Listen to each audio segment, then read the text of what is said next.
You are listening to Radiant Creators, a collaborative project composed of people whose passion, purpose, and dedication requires forging their own unique path of empowerment and livelihood. A Radiant Creator isn't making a living, they are living. Sacha Dobler, thanks for being on Radiant Creators. Sacha has an amazing site, abruptearthchanges.com. You should check it out while you're listening. And Sacha has a book out. It is called... Oh, crap. Your book is called... Sorry. Let me do that one more time. Sorry. Okay. One more time. All right. Welcome to the show, Sacha Dobler. Welcome to Radiant Creators. It's great to have you on. People who are followers of the show are definitely aware of the Grand Solar Minimum, and Sacha is doing amazing work on how it affects us mentally. And you may have noticed that this Grand Solar Minimum is affecting people, for better or worse, mentally. There's no doubt about that. So, Sacha Dobler has been very patient with us. It's been a little bit of scheduling craziness, but he's on the day after Christmas to talk about this material. He's got an amazing site, abruptearthchanges.com. Check that out while you're listening. He posts articles related to this, and he has a book out called Solar History, The Connection of Solar Activity, War, Peace, and the Human Mind in the Second Millennium. And this is Sacha. So welcome, and tell us about, well, let's just get started. Tell us about your work and how you came to have this unique perspective on the, solar cycles, the 11-year solar cycles, and of course the grand solar minimums. Hi, Craig. Thanks for having me on. My pleasure. So I started with different aspects of the connection of human affairs and cosmology. And I've been studying the effects of a grand solar minimum for a couple of years now. And then I stumbled over the work of a Russian scientist, Alexander Zhevsky. He found in about 100 years ago, he found that most wars and rebellions took place in solar maximum, the more active phase of the 11-year solar cycles. And I was then able to extrapolate this finding to the grand solar cycles. And what I found was that almost all wars and genocide took place in grand solar maximum, whereas grand solar minimum, as we are entering one, or most likely have already entered one. These are times of peace and rationality, where it's more difficult to rile up people for bloody revolutions and uprisings. And there's an article on your site that definitely, I say, speaks to that, and it's on abruptearthchanges.com, and it's called Why the Left Will Most Likely Fail to Set Off a Major Race War in the Next Few Decades. And that goes into the fact that, we can call it the establishment, whoever wants to, whatever label a person wants to give it. You can call it empire, government, deep state, doesn't matter. It's there. It's definitely pushing for dissension, dissonance between people. And it seems that they're doing this, if you look at Grand Solar Minimum wise, they're doing it at the wrong time. This is when people chill out. And that's pretty much the gist of the article, I think. Mm-hmm. It is, yeah. It would be the wrong time to try to rile up people for race wars. We do see violence, but it's unproportional to the amount of propaganda and division that it's been brought from the top down. So I have speculated if solar activity would be more to 1913 or the 1930s, then we would see race wars right now. And then, of course, right from the propaganda that's been driven down. And it's the wrong time, since we're in a drought and a solar minimum within the 11-year cycles, so in the trough. And also we're gonna see a low peaks of this beginning cycle around 2025. So it's gonna be hard even then to bring about that excitability within the masses. And with that, so the grand solar minimum, for people who are listening, of course, we have our solar minimums, maximums, the small ones every 11 years, the 11-year sun cycles, where it gets, basically active and inactive. But then we have our larger ones, and they're around every 250 years would be where we have this swing of grand solar minimum to grand solar maximum. Those are more 250-year swings. And then I just want to make sure I got my numbers right. That's pretty much how it usually goes? Yes. You can find a more detailed introduction on my website. It's on the right-hand side. The next grand solar minimum and cosmic rays. Yes. An introduction. It's on detail, or if you want to go to page 3, maybe. There's just some illustrations of how cosmic rays during grand solar minimum will affect climate, and that was the starting point of my work. And the connections have been known for a while, even 200 years ago. William Herschel made the connection of the solar cycles, the 11-year cycles that were known, and stock market prices, especially wheat prices. And so the grand solar minimum definitely affects us agriculturally and, of course, climate-wise. And that is something that we are beginning to see as we enter into the grand solar minimum, as it starts its decline, as the sun goes quiet, less sunspots. So we have less of a magnetosphere strength, and then basically we're getting bombarded by more cosmic rays. And yes, definitely on abruptearthchanges.com there is a description. There's a presentation you can see there, like Sacha was mentioning, where you can get a really good description of what is the grand solar minimum. I myself like to see it in charts and graphs. That to me is very, very helpful, especially because that usually shows history. And so you can see how this has happened in the past, and you can just look at these different historic times, and you can go, oh, it starts to explain a lot of world history, the grand solar minimums and maximums. It really does. And Sacha's particular area of study that he's presented in his book, here we go, the book being called Solar History, The Connection of Solar Activity, War, Peace, and the Human Mind in the Second Millennium.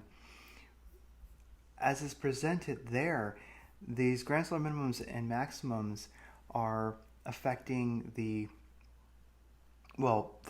mind, the consciousness of humanity. And so a lot of us, I think, who are GSM aware are just noticing that people who are, you might say, mentally stable are becoming more mentally stable. Those who are mentally not so stable are becoming less mentally stable. There seems to be no middle ground right now. And can you speak to that? Like, why is this affecting us, and how is this affecting us, I guess you could say? Well, the exact how, that's quite a complicated. It is complicated. I have a second book I've been working on for the last year on the exact mechanisms neurologically and in terms of hormonal activity induced by solar activity, cosmic rays, and changes in the electromagnetic fields. So I think what's important is it's not just how people feel, but with this book I was able to give a statistical meaning to the problem at hand.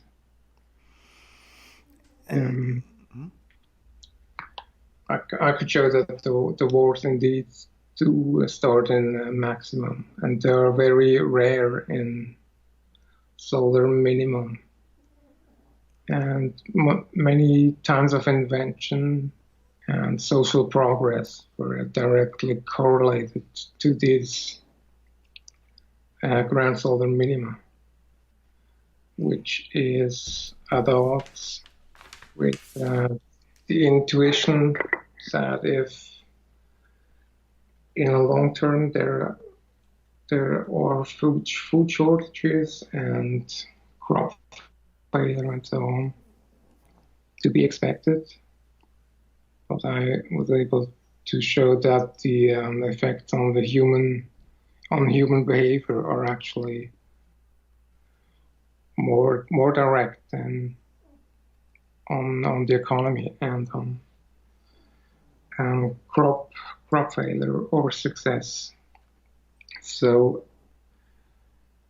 what Herschel discovered for the 11-year cycles, that when there are low sunspots, then the food prices go up.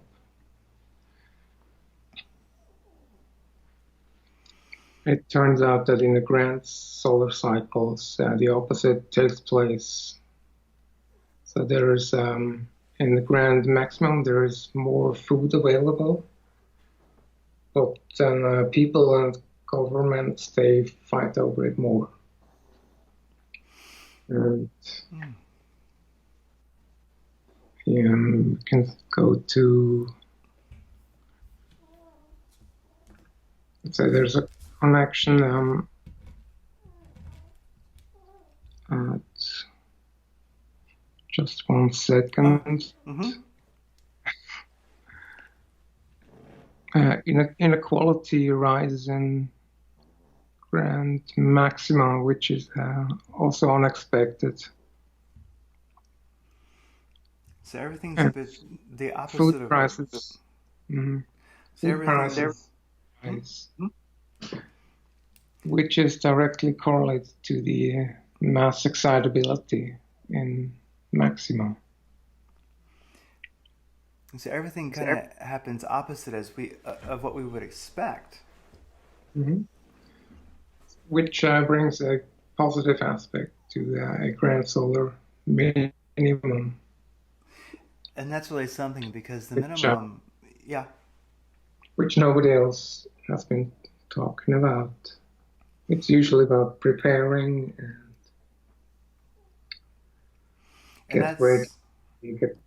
get ready for food shortages and rising food prices. And also people are starting to warn about uprisings and rebellions, which can happen, of course, with all the division that's been planted right now. But over the multi-decade range, there's a much smaller likelihood of unnecessary bloodshed. Yeah, as far as the common grand solar minimum data that's out there, and there's a lot of people talking about it, it's becoming more known, and from presenters like David Devine and you've got the Oppenheimer Ranch Project. You have Diamond over there. You have Ben Davidson. So the science of the grand solar minimum definitely, and Earth changes, magnetic pole reversals, etc. That definitely is talked about a lot. And so the science of that specifically is getting more known by people, but I think that what you've realized in your research, I think where it's really important is that it's so counterintuitive, because you would think that when we have a grand solar maximum, everybody's happy, all things are good, and then you think in a grand solar minimum, all things are, well, we're all hungry, we're sad. You think that's when the wars are. So I guess it's interesting. So how do you think this kind of works? Because when life gets harder, we have less war, less excitability, and we have, would you also say, more invention, more creativity, and I like that you're writing a book on more the science of exactly how this affects us, because people are seeing it. So in a sense, we're like, hey, I have this theory that people are either getting more mentally stable and stronger, there's a greater awareness, or people who can't quite do that are going off the deep end. I mean, I've been witnessing that, and so I guess I'd ask, well, first, how is it so counterintuitive, do you think? How come during a grand solar minimum we do have technological advances, we have more creativity, and we have peace, when it seems like life gets harder? Is everybody too busy suffering to fight? Is that what it is? No, that's what some researchers have proposed to me without reading my book. Yeah. But I've demonstrated that that's not the case. It's not that everybody's dead. So just killing each other. Sometimes the effects on crop seasons are not noticed too much, but the effects on human behavior is quite noticeable. Okay, so yeah, and I have to admit that. Go ahead. In the 1600 crisis, that was quite before, close to the bottom of the Little Ice Age. And there was a partial grand solar maximum. Maybe you can go to image. It's a number 9. There we go. So at the 1600 peak, for instance, there you can see the actual death count then on image number 12. Oh, okay. And that was also the peak of the witch trials, witch persecutions. Whereas lots of figurative witch persecutions take place at these peaks, where it's quite easy to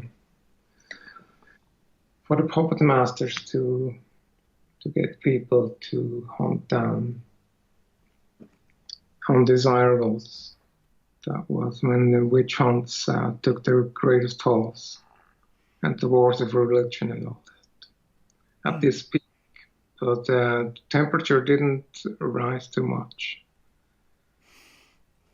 And shortly after that, there was the bottom of the Little Ice Age, temperature and climate-wise.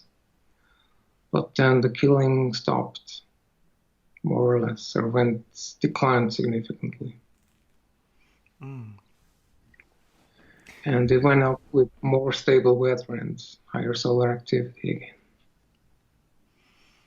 And so we do notice that, you know, prior to the 30 Years War and the witch hunt, we see that we were in a minimum before then, before that spike, and that would have Hmm. been the Renaissance between 1400 and 1600, and that era of the Renaissance pretty much happened in a minimum. Yes. Hmm. Was more significant events of the Renaissance. It expanded a little longer, but these were the key phase in the middle of that trough, really. Mm. And But, that of the long spur minimum. And that was a quite harsh time agriculturally. Huh.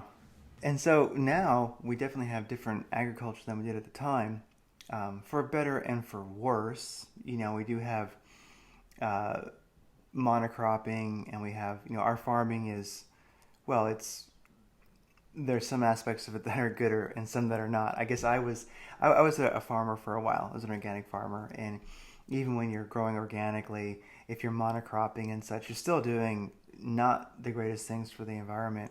But we do, I think, as we go into this minimum, uh, what are your thoughts on agriculture as we go into the minimum? Because, of course, if this is a time of creativity, if it's a time of some advancements, uh, and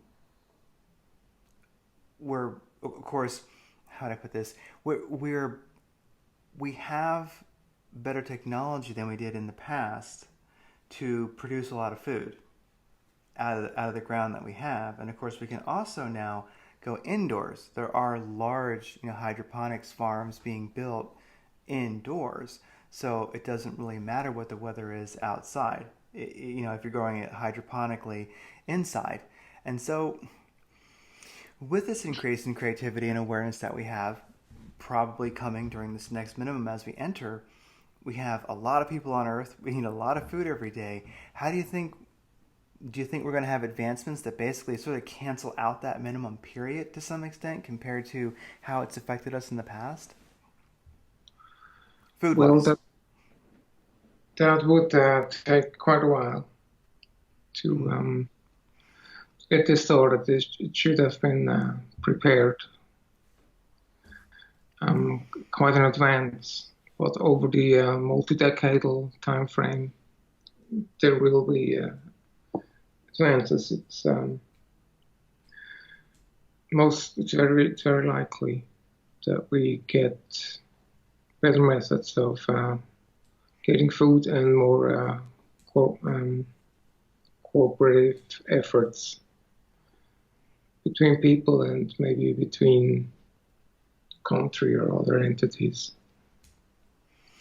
So the long-term prospects are rather positive, but in the meantime, there's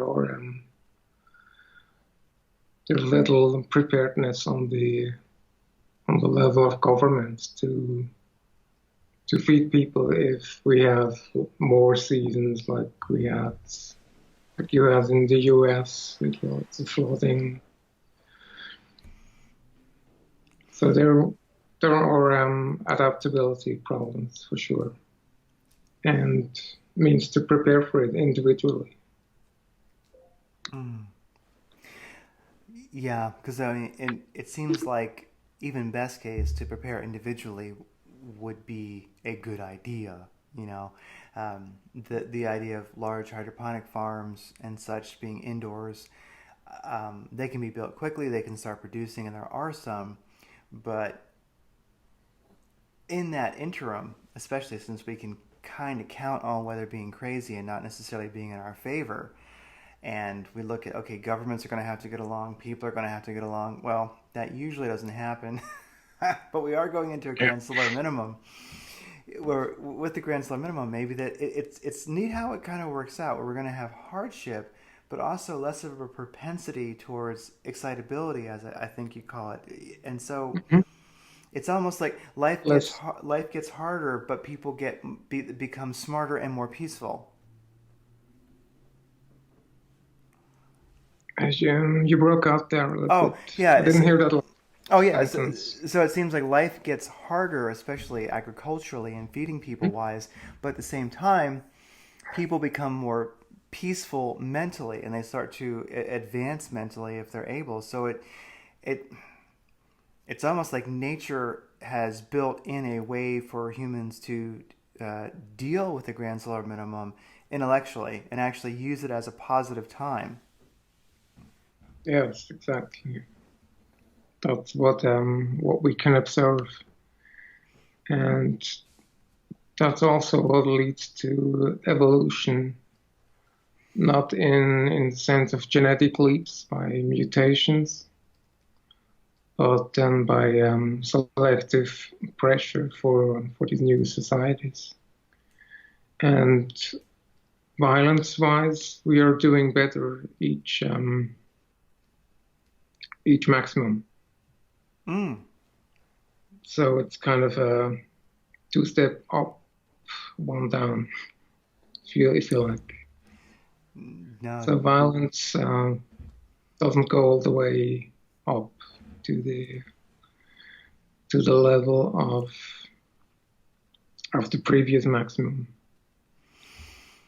Well, if we And look at these, yeah, these can be called evolutionary steps it's in an that. it's an evolutionary, I guess you'd say, intellectual, emotional awareness, intelligence wise, we have these leaps, and that's important because, like, we look at this chart here, and we can see where you have World War One and Two. They happened as a maximum was getting started, and it would be hard to beat that. So we have to get. Hopefully, we're getting better each maximum because we're going into a minimum now, which is nice. So maybe we can't expect. So, So maybe we don't have to expect quite that kind of carnage again. But it would be good as we come out of that into the next maximum not to do that one again. yeah, but unfortunately, World War II wasn't even the worst kind of carnage. Mm. And what would be It, worse? Yeah. as a entire event, if you go to figure 12, it would have to be the Mongol conquest. Mm. That was pretty bad. They killed about 9% of the world's population. And that would have Basically, been. just And so um, between 12 and uh, 1200. 1240s at the end of that. That's the medieval warm temperature optimum. On the one hand, that's when all the cathedrals were built and wine was growing up in England and fruit orchards in Norway and stuff. So temperature-wise and climate-wise, a stable period with some economic upswings like the cathedrals and big city formation, but then lots of violence and wars. Well, And the Mongol conquest that was quite big. This is in proportion to world population. So the actual numbers, the raw numbers, they go up then. And then World War II is, of course, the largest event in absolute numbers, but not in relative numbers to world population per decade. Unfortunately, that wasn't even the worst. mm. Yeah, the Mongols were quite a force to be reckoned with, but as we had a around 1250, around 1300, we had the Black Death that was part of a maximum, I believe, and so that No, it definitely. was It was part of a minimum. Really part of a minimum there. Okay. Part of Hmm. a minimum. But Hmm. at the end, it doesn't. It's not explained by only the effect of a grand solar minimum. I have a free ebook on my website about the climate change at the time of the Black Death. Oh, okay. And It's on the right hand side. yeah, and so as a person goes to abruptearthchanges.com, and you scroll down a little bit, you'll see the book, Solar History, The Connection of Solar Activity, War, Peace, and the Human Mind in the Second Millennium. You'll also see that presentation. The ebook Black Death and the Abrupt Earth Changes in the 14th century. Mm. And there So it there is. was lots going on, and more than can be explained by the actions of a grand solar minimum. Mm. The chaos peaked out at around 1340s then. 1315 to 1340s. So that was bad, and it was in a minimum. Mm. But there's little evidence of extensive man-made carnage at that time. It makes sense. And I think something I like when we go to your site at abruptearthchanges.com, and one of the things that I wanted to definitely touch on is I have to admit I have not gotten all the way through your book, but I thought that the work you're doing is so fantastic. I just wanted to talk to you and help to get this out there because people are becoming more and more aware of the GSM. It's becoming a bit more mainstream than it has been, and so this is an important. The work you're doing is a very important take on this, a really important realization because people are seeing that it's affecting us mentally, and I guess how would we approach this? I mean, you have a book, of course, that's coming out that details it in even greater depth than your current book, exactly how and why this affects us, mentally. But how would you possibly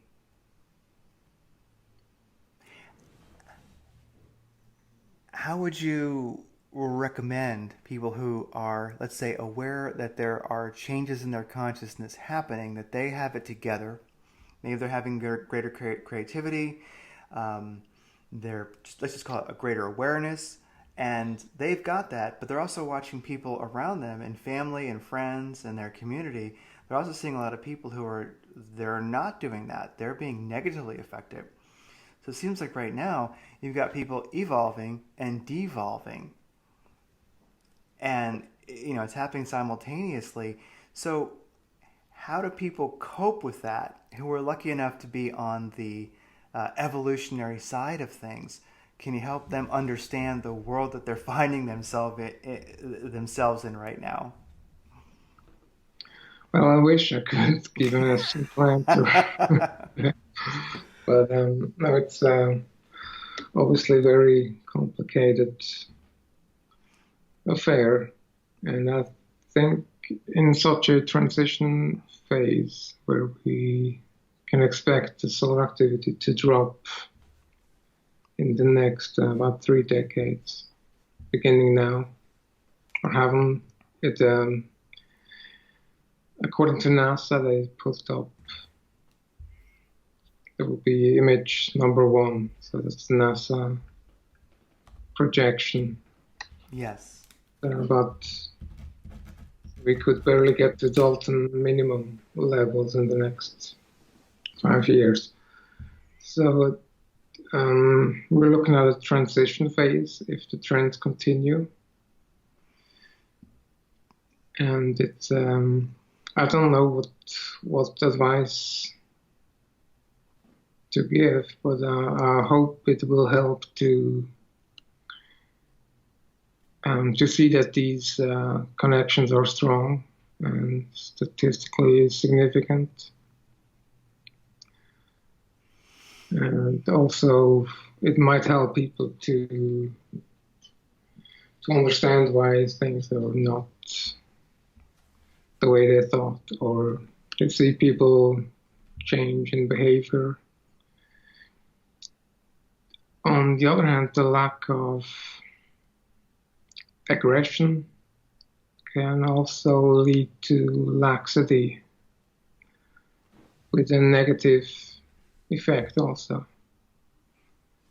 That's one way it might affect people. So you see,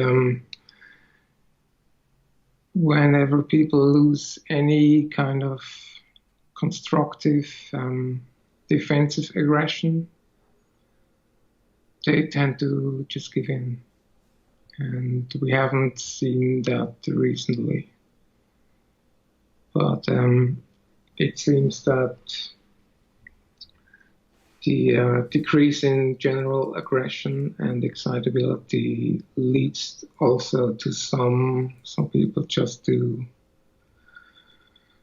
become more of a, what do you call them, sheeples? Yes, sheeples. Or, just doze off more even.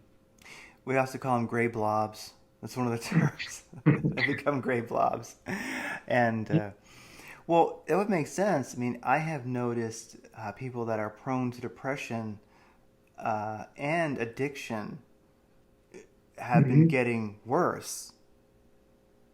And in recent years, or recent years, yeah, I'd almost say recent year. I'm noticing it, and that's the thing. Even knowing that this is a physical effect, we can say that space weather is real, cosmic rays are real. We know these exist. We know grand solar minimums exist, and then we start to be able to see historically how there's been aggression and then less aggression and more creativity. It helps to understand where we're at right now. And I think your first book, of course, that you've got out, which is, let me give it that title. That book is, it is called Solar History. Definitely breaks down the history of what we've been speaking of, but also now they have a new book coming out, which is more specifically how it affects the mind. Just knowing that this is science, that this is real, I think can be very helpful, because for me, it's a big validation when you see individuals and society around you, both the macrocosm and the microcosm, getting jittery, getting uneasy. And I would say more people are going on the negative side than the positive.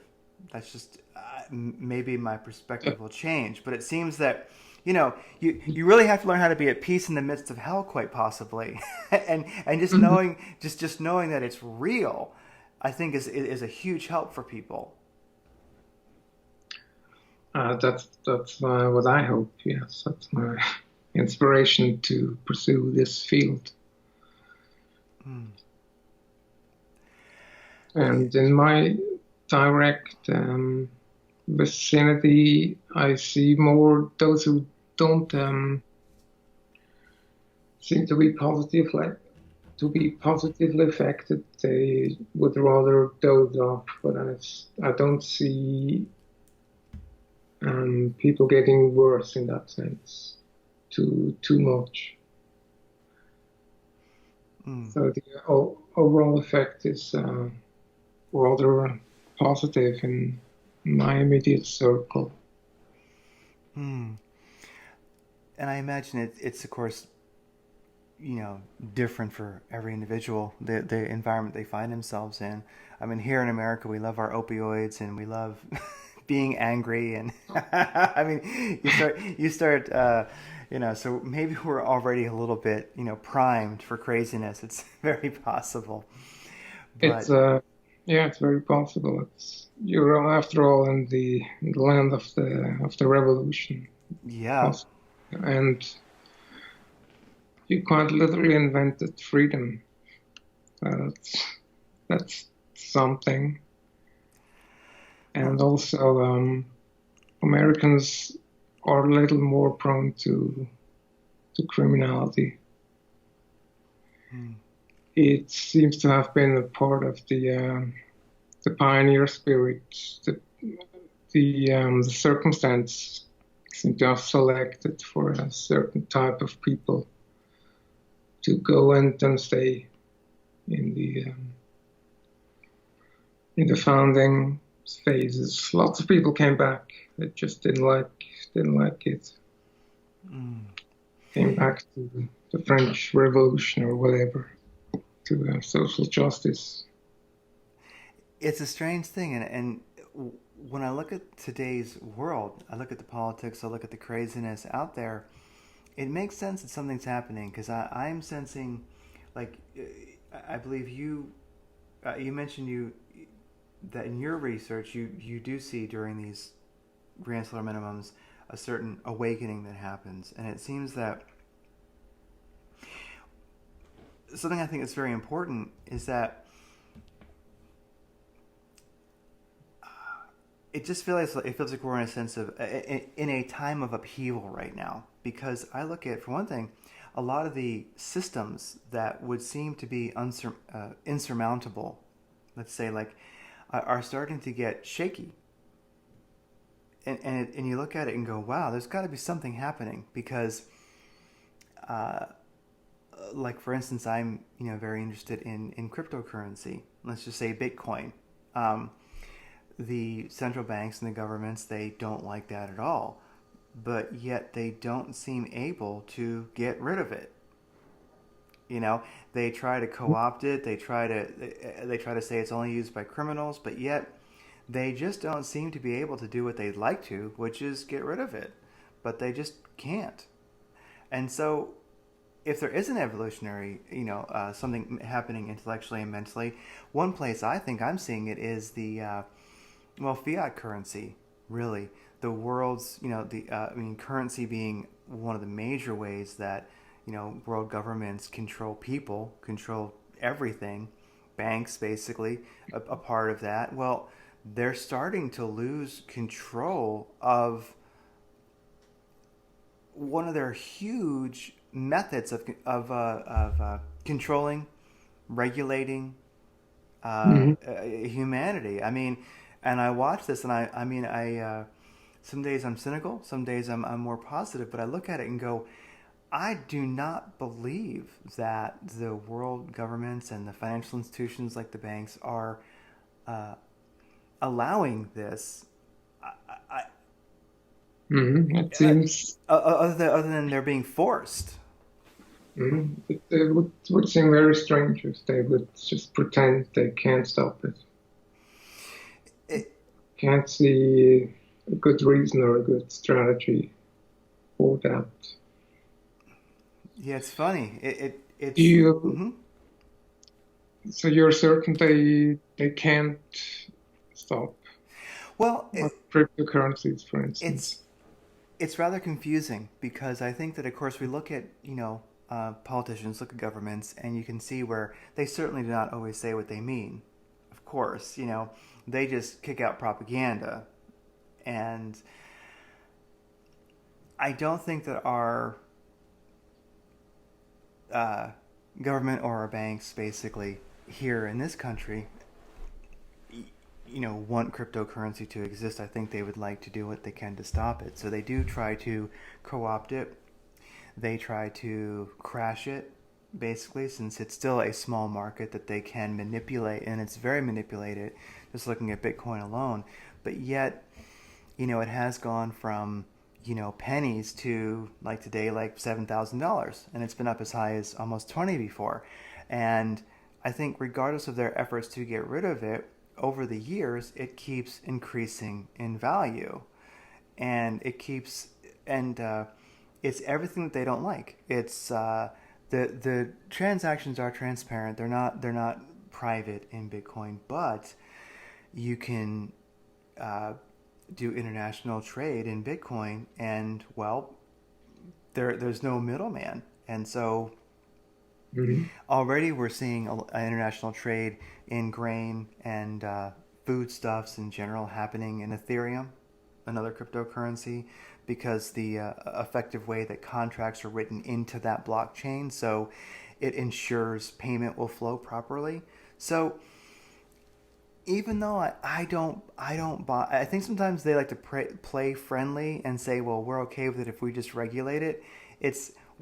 I really see this huge chess game being played right now between the control structures of fiat currency and cryptocurrency. Basically, it's just the people's currency, kind of digital gold, you might say, you know. And so as we go into a minimum, and then we have more cosmic rays, and people are waking up, I really think that humanity right now with currency is freeing itself in spite of governments having the monopoly on violence. Mm-hmm. They don't seem to be able to figure how to attack it and get rid of it. It's beguiling. I can't believe that a very barbaric system can't seem to stop something. But they don't seem able to. Or I really think that they would have. That's what it appears to me. But I must say I do know very little about cryptocurrencies and blockchain. Yeah. So I'm not the person you want to get financial advice from. No. But no, this reminds me of Mm-hmm. censorship in the internet in general. Mm-hmm. I think there's a similar contradiction. Definitely speak to that some, because I see it too. Like what's your perspective on that? Because that is totally relevant right now. Mhm. I think it has got out of their hand. It sounds almost too good to be true, and it seems to have one up their sleeve somewhere. But then again, like I can see, I don't think they're just pretending to be mad and losing control. It seems to be happening. Quite sure. They can't. I don't think they can censor everyone meaningfully, sustainably, because new sites, new sources of information just keep popping up. And that makes sense because it's definitely happening because we see it right in front of us. And so with the work that you're doing, and I think helping people realize that there is a greater awareness, and then of course also a de-evolution happening at the same time, we are seeing it right in front of our eyes, and we're seeing it. And then to realize through your work, and of course understanding the grand solar minimum itself and the smaller 11-year cycles, how, well, this is something physical that's happening. So people can start to measure. Like, do you find yourself, well, of course you are by your research, but you're measuring this, aren't you? Basically, you're saying, like, you know, we're going into a minimum. We have more creativity, more awareness, more dissension, more division. You know, we have governments getting a little bit more crazy than they've been before. And at the same time, people are becoming more free. So it's like these two forces are happening. It's like you've got both control and freedom clashing, and it appears that freedom is winning. And you're actually on your site, abruptclimatechanges.com, you are documenting that. So how do you see freedom, like that awakening, that creativity winning right now, or at least putting up a good fight? Putting up a very good fight, yeah. But it's these are multi-decadal trends. So it's not like some magical awakening where everybody sings Kumbaya the next day. That's also one reason why people from the more traditional, let's say, esoteric corners don't like my work too much, because it involves also some rude awakenings and adaptation processes.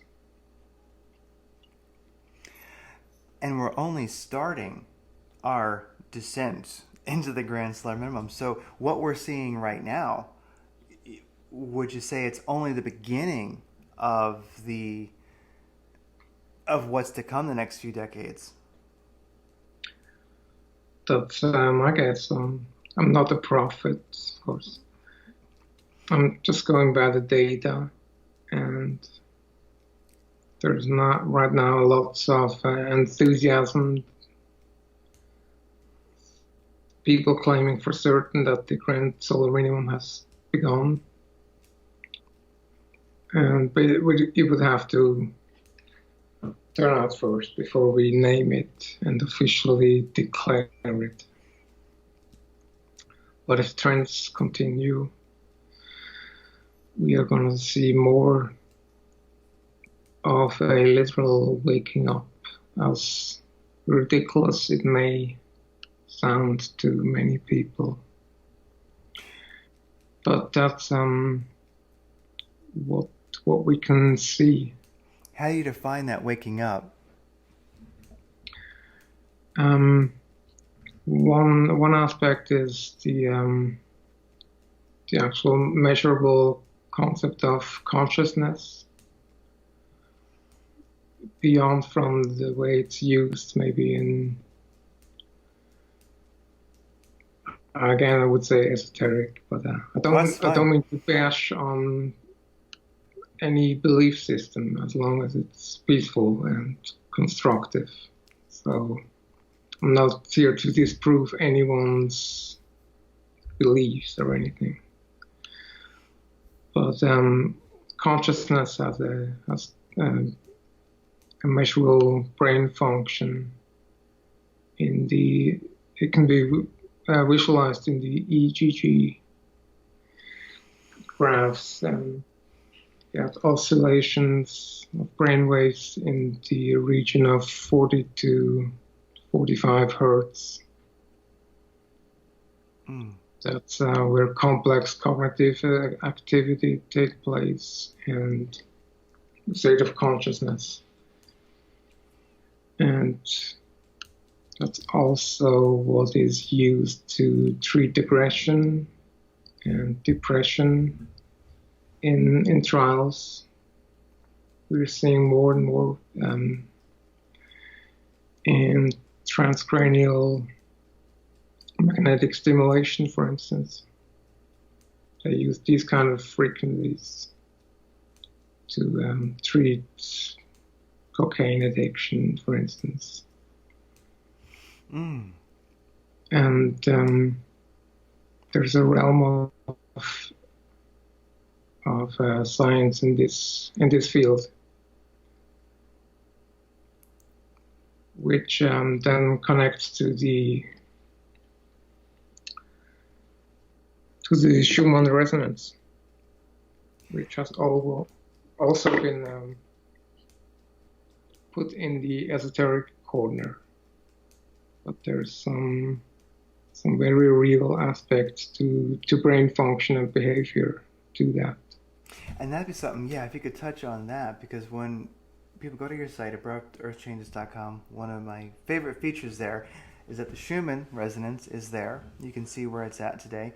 And then you can also see the KP Index. And so if you could, and I know it's quite the topic, but when people go to your site and look at the Schumann and look at the KP Index, how does that relate to them, basically? I mean, when the Schumann is normal, around 7 or 10, that's good, but it can spike higher, and then that can have an effect. And then, of course, the KP Index, I believe, the lower it is, the more cosmic rays we're getting into the Earth. So can people expect to...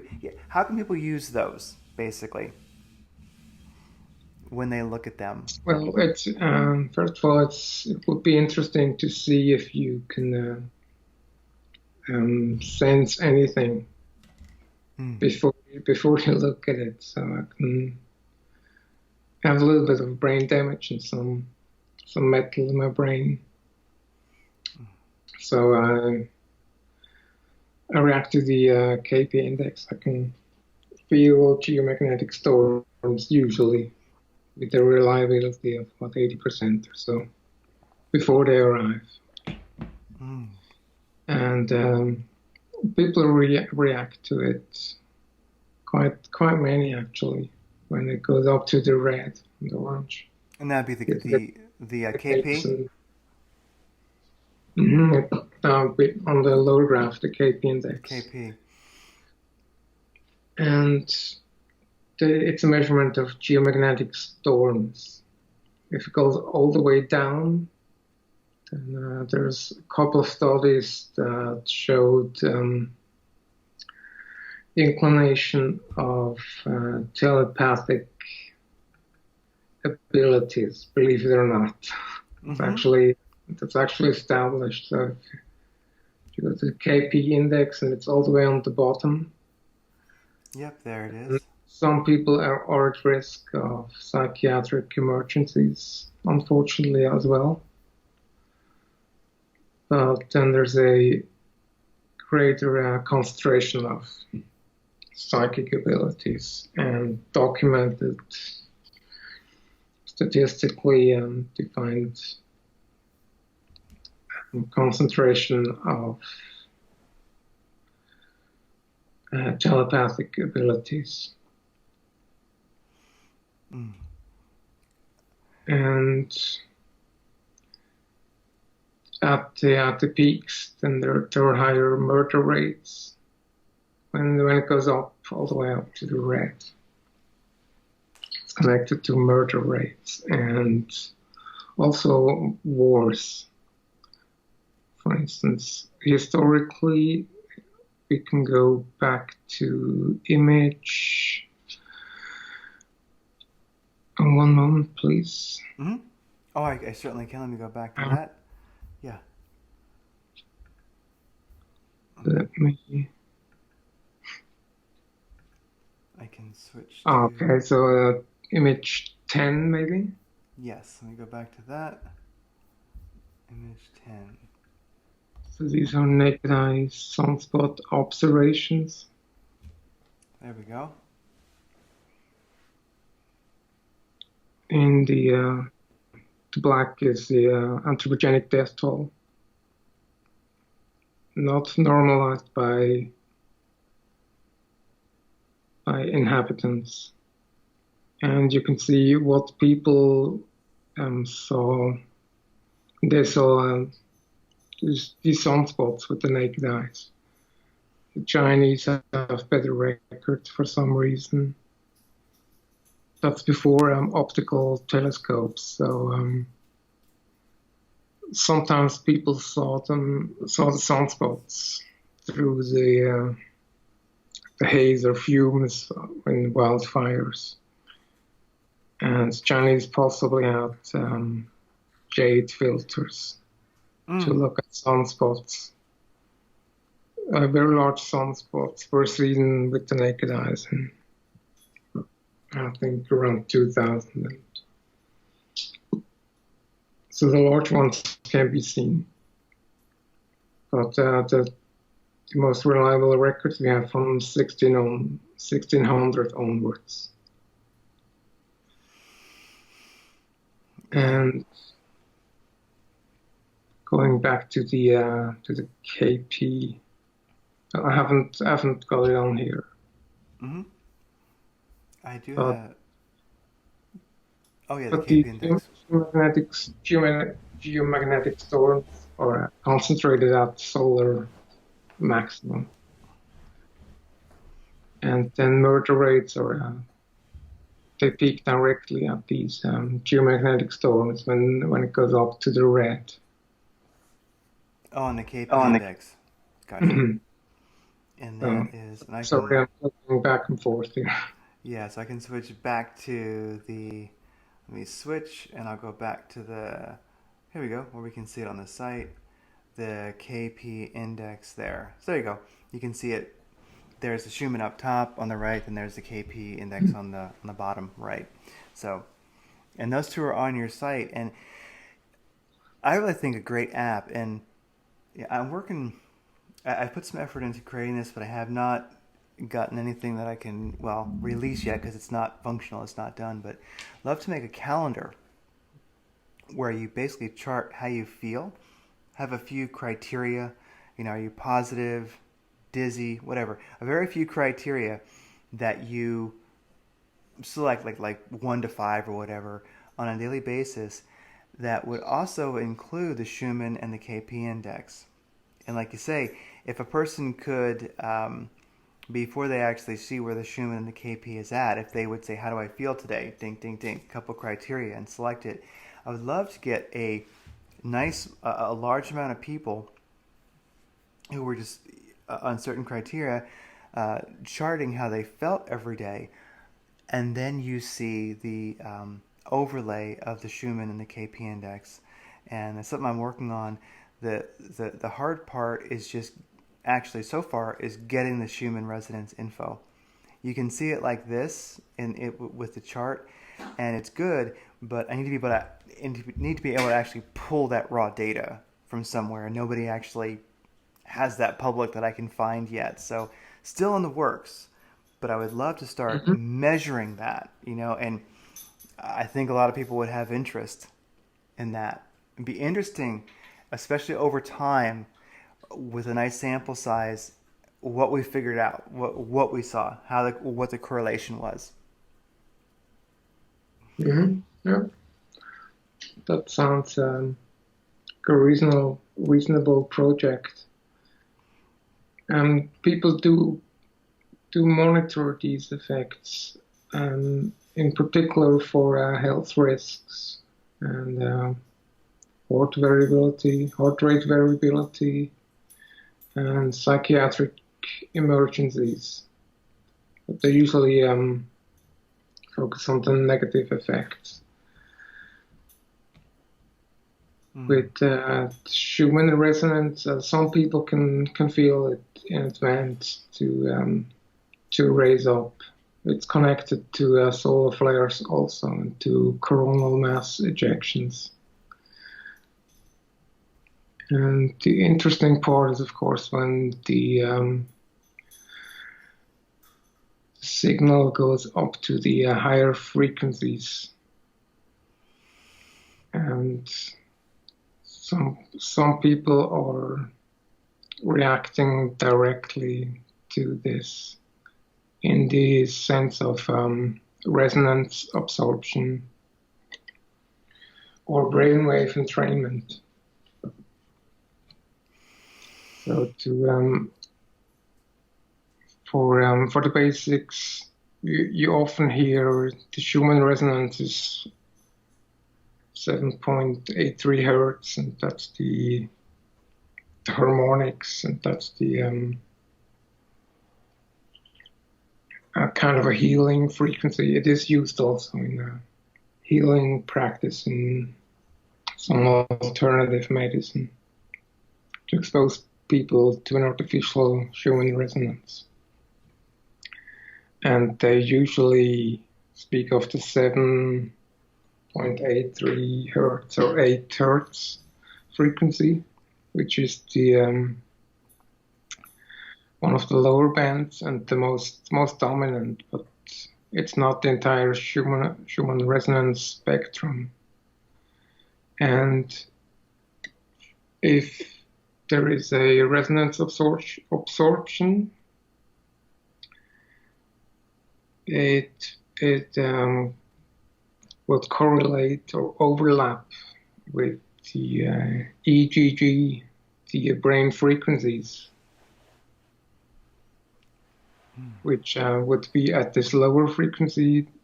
It would overlap with the alpha frequency, which is 8 to 12 hertz, which is a relaxing state, but it is also not a state of higher consciousness. So that's that's sort of the irony I see sometimes when I hear Schumann resonance being discussed, or Schumann resonance therapy. Your brain is most active on this 8 to 12 alpha frequency just before you fall asleep or when you close your eyes. Not in deep sleep meditation and not in full conscious mode. So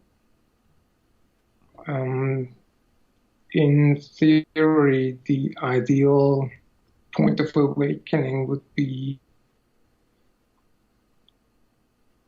when the main energy of the resonance goes up to this 40 hertz. 40 hertz. In theory, we haven't seen that. Mostly what we see are upsurges in the Schumann resonance that go here from the top down on the monitor, would be from the lower resonances, or the lower frequencies are on top.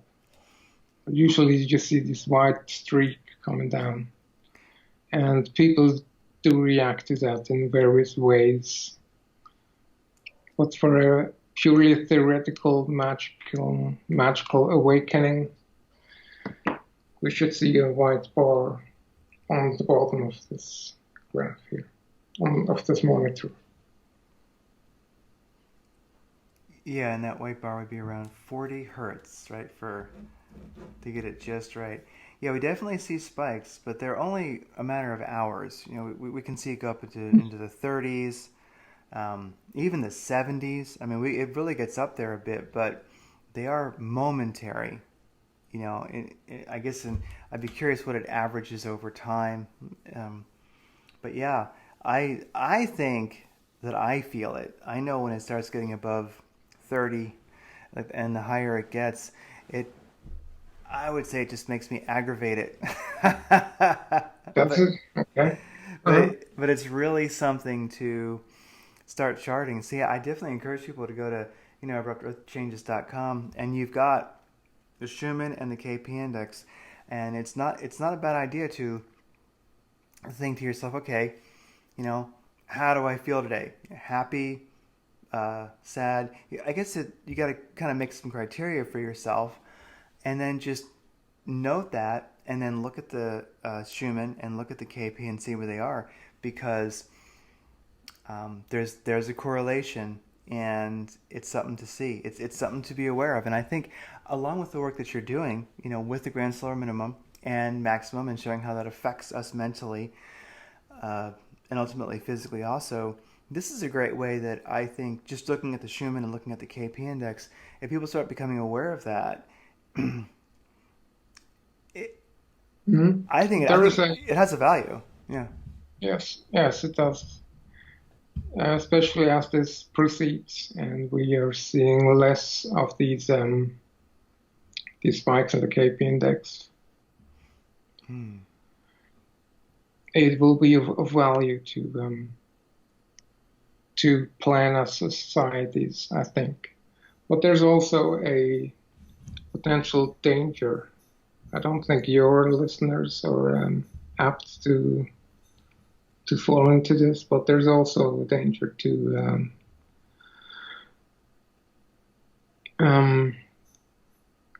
have an expectation, or if someone feels a little off, and then just, oh, I knew it.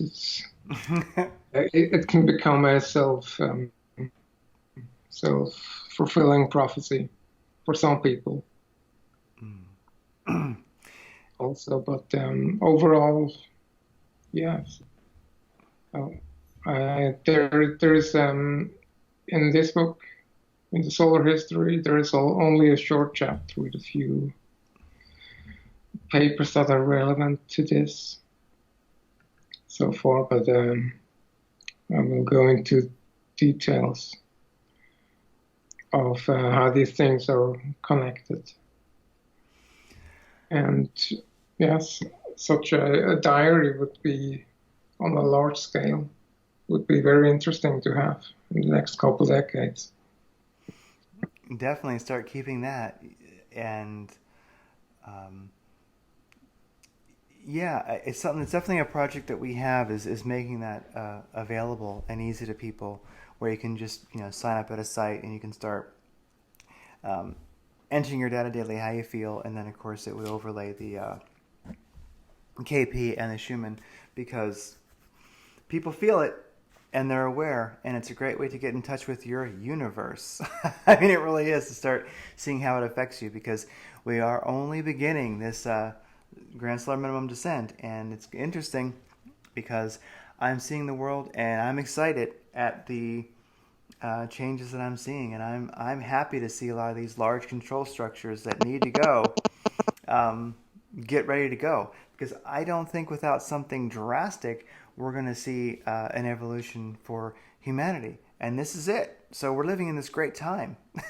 You know, we're waking up, and that is a wonderful thing, and this is great because a lot of people have that feeling, they have that intuition, and maybe they can't tell you why.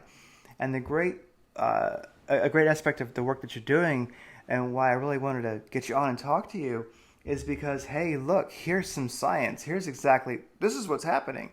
A lot of people are aware of the GSM, and this, of course, is an aspect of that. Hey, don't forget, we become more peaceful, we become more creative, and hey, maybe some of these structures that we have that are controlling humanity just won't be able to stop the next evolution. And hey, wouldn't it be great if it was a peaceful evolution, a peaceful revolution, because we're all just starting to chill out as we go into the Grand Solar Minimum? Wow, I'm excited.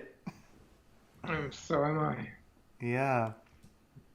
Well, I definitely encourage people to go to abruptclimatechanges.com. Of course, it'll be linked to in the show notes. Check out Sacha Dobler's work. He's going to have a new book coming out on even more specifically how this affects us, and that's going to be amazing to see. I think this is confirmation to a lot of people. Definitely get the book, Solar History. I have it. I have not read the whole thing yet, but it's excellent. Charts and graphs for you science lovers. This is good stuff. And as we wrap things up, is there anything we haven't spoken about that you'd like to touch on before we wrap things up? We definitely have time for more if it's something you'd like to touch on. Nothing particular on my mind. There's a lot we could talk about, but don't want to make this too long, I think. Sounds perfect. You are listening to Radiant Creators, a collaborative project composed of people whose passion, purpose, and dedication requires forging their own unique path of empowerment and livelihood. A radiant creator isn't making a living, they are living.